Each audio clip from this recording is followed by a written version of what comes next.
I run a record label, indie label called Clan Analog, and because it's this year is the 33rd anniversary of the start of our label, we're putting out a few sort of commemorative vinyl releases. And actually this is a student project because two students back in 2019 mastered this album as one of their sort of capstone projects. We've got two tracks on here. This one is by a guy called Julian Barbagallo, who is the touring drummer with a band called Tame Impala. Anyone heard of him? Wow. And the other side is a friend of mine who is Professor of Music Industry Studies. What do you want to hear? You want to hear the Tame Impala guy or the Professor of Music Industry Studies at University of Newcastle? Both, but Tame Impala first.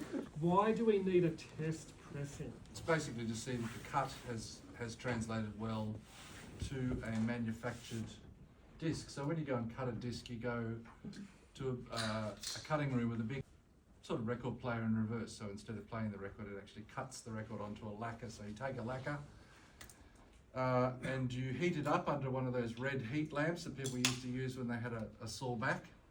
And once the lacquer's warm enough, you put it on the lathe and then cut your record and only one side.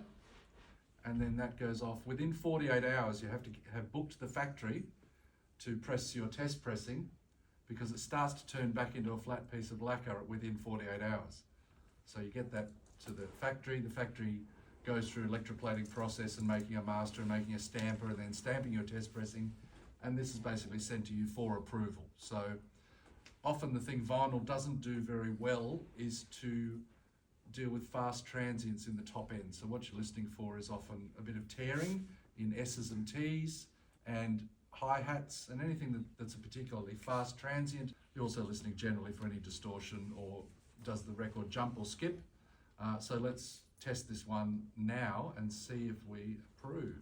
Yeah, I'm relying on you folks to tell me if this is ready to press hundreds of copies to go out to all the stores. All right, so.